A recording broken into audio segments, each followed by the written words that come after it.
Il était une fois, à l'oreille d'une grande forêt, une modeste maison où habitaient un bûcheron et sa femme.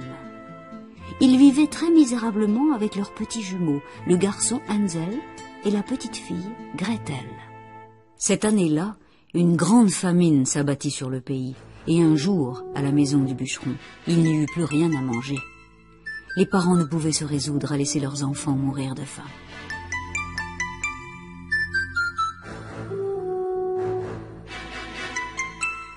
Le soir, la femme en pleurs dit à son mari: « Le seul espoir pour nos petits serait qu'ils partent vivre chez nos cousins. Ils sont sans enfants, ils ont bon cœur et un peu d'argent. » Mais la maison des cousins était si éloignée, à l'autre bout de la forêt, que les parents, très affaiblis par des mois de privation, ne se sentirent pas la force d'accompagner leurs enfants. La mère ne voulait pas qu'ils s'y rendent seuls. Elle craignait qu'ils se perdent. Le père assura qu'il leur suffirait pour y arriver de toujours bien suivre le lit du torrent. Alors, après bien des hésitations et des larmes versées, ils décidèrent de les laisser partir. Le lendemain donc, le bûcheron et sa femme accompagnèrent leurs enfants jusqu'au torrent. La mère leur tendit son dernier pain et le père leur recommanda à nouveau de bien suivre le cours d'eau et surtout de ne jamais s'en écarter. Les enfants sentirent alors quelques inquiétudes. Gretel frémit. Hansel essaya de la rassurer. « Ne t'en fais pas, petite sœur. D'ici le coucher du soleil, on va bien s'amuser. » Ils s'embrassèrent tous avec émotion et les petits s'enfoncèrent dans l'immense forêt.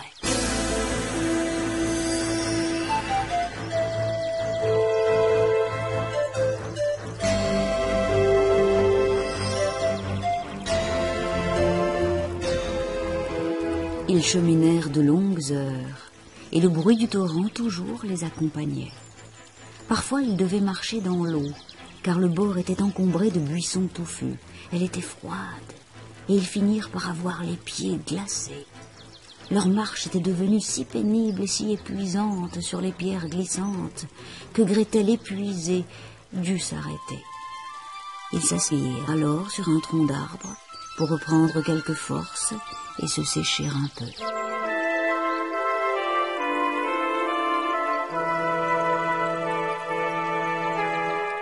Mais il commença à tomber de grosses gouttes de pluie, et de plus en plus fort, puis un orage terrible éclata.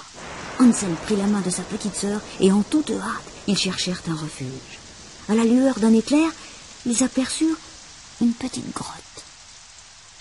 Lorsqu'ils furent enfin à l'abri, exténués par leur marche et par leurs émotions, ils s'assoupirent sur un tapis de feuilles. Ils s'endormirent bientôt profondément. À l'aube, les petits jumeaux furent délicieusement réveillés par le chant des oiseaux, tout ragaillardis par une bonne nuit de sommeil. Ils sortirent de la grotte. À présent, il faisait beau. Mais soudain, ils se regardèrent inquiets. Ils n'entendaient plus aucun bruit d'eau. Où était le ruisseau? Dans leur précipitation à s'abriter de l'orage, ils s'en étaient trop éloignés. Et maintenant, ils ne reconnaissaient plus rien.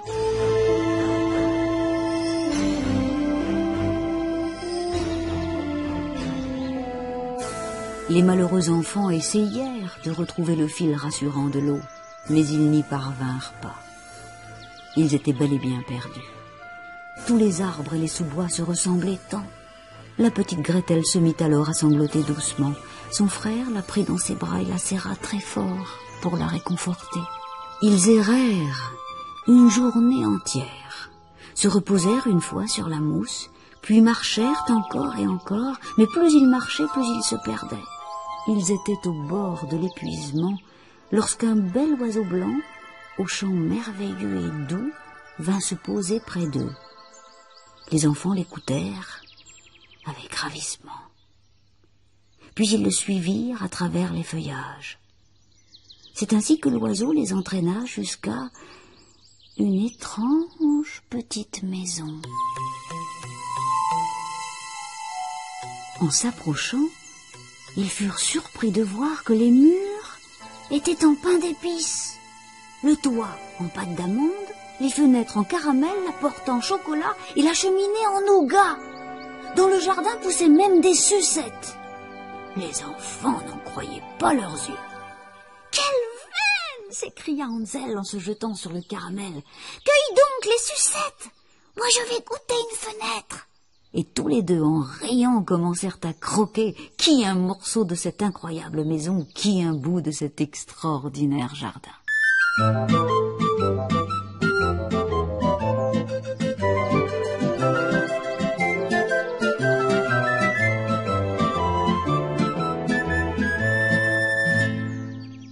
Soudain, la porte en chocolat s'ouvrit.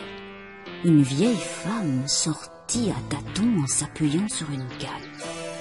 Elle avait de petits yeux sournois, un nez crochu et des dents jaunes et pointues. Les enfants eurent tellement peur qu'ils laissèrent tomber de leurs mains ce qu'ils tenaient.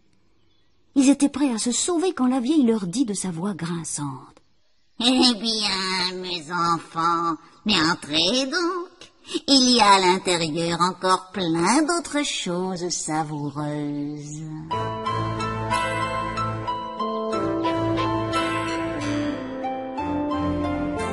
Elle les prit par la main et les fit entrer. Là, elle leur servit toutes les gourmandises dont ils n'auraient osé rêver. Des crêpes au coulis de framboises, de la compote d'abricots, des sirops de fruits et des tartes aux cerises.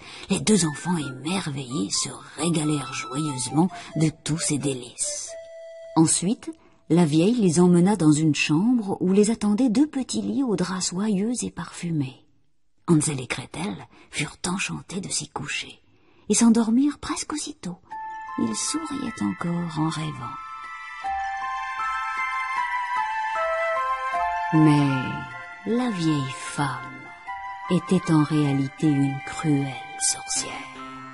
Sa maison en pain d'épices n'était qu'un piège pour attirer les enfants. Elle n'y voyait pas très clair, mais comme toutes les sorcières, elle avait un odorat très fin. Elle flairait les petits de très loin.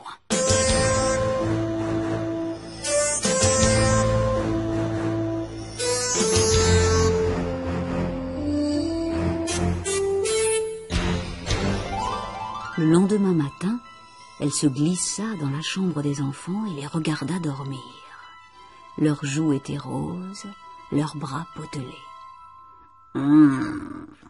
Comme ils sont beaux, comme ils ont l'air savoureux, comme je vais me régaler, pensa-t-elle en se frottant les mains.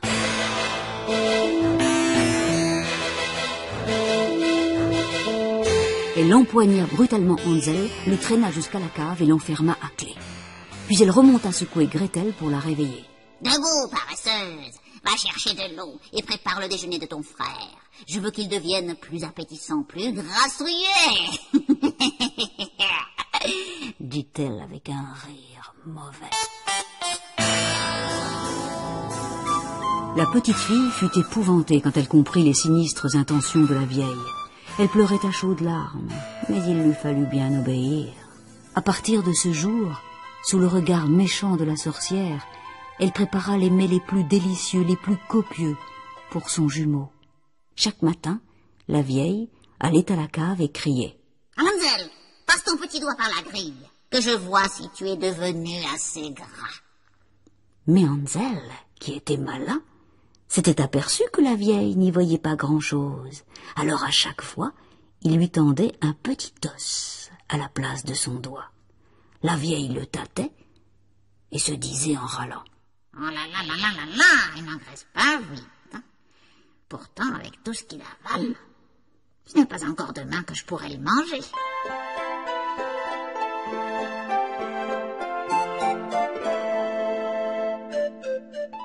Quatre semaines passèrent.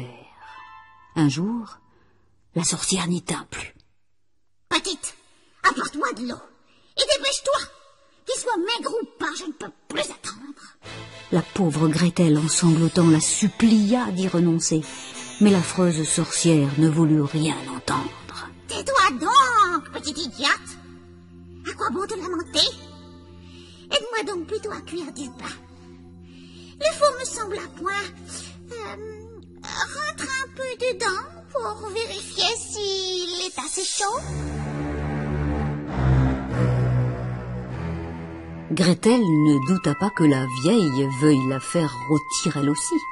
Elle eut la bonne idée de répondre. « Mais comment dois-je faire pour y entrer ?» Impatiente et furieuse, la vieille s'exclama. « Quelle sotte tu fais! Ça n'a rien de sorcier! Regarde !» Tout en disant cela, elle se pencha en avant et passa sa tête à l'intérieur. À ce moment, Gretel la poussa de toutes ses forces, la fit basculer dans le four et vite referma la porte. La maudite sorcière eut le sort qu'elle méritait. Elle brûla misérablement dans les flammes.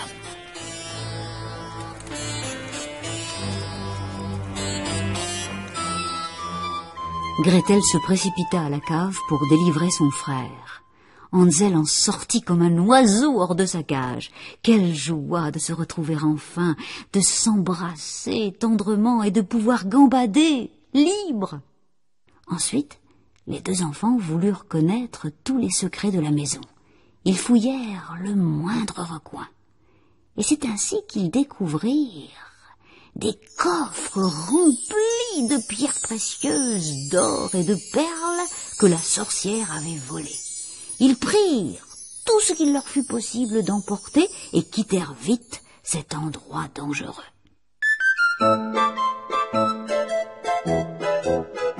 Ils cheminèrent longtemps et finirent par arriver au bord d'une large rivière qui coulait paisiblement sous de grands arbres. « Comment faire pour traverser ? Il n'y a ni pont ni gué, » dit Hansel. Un beau cygne blanc nageait près de la rive. La petite fille l'appela. « Ohé, beau cygne, nous sommes Hansel et Gretel.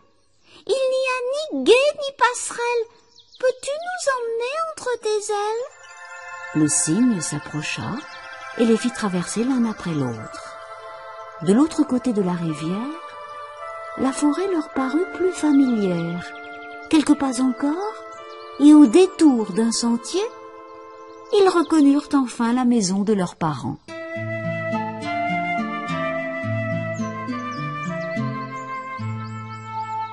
Ils s'approchèrent doucement, regardèrent par la fenêtre. Leur mère sanglotait, et leur père disait justement « Nos pauvres enfants, où sont-ils maintenant ?» « Nous voilà !» crièrent les deux jumeaux en entrant et en se jetant dans leurs bras. Ce furent des embrassades, des rires et des larmes de joie. Et lorsque Gretel vida son tablier et Hansel toutes ses poches, les bijoux et les pierres précieuses roulèrent sur le sol comme une cascade étincelante. Tous vécurent ensemble sans jamais plus avoir faim, sans souci du lendemain et surtout loin des sorcières. Ils savaient maintenant que leur maléfice pouvait parfois prendre l'apparence trompeuse d'un exquis pain d'épices.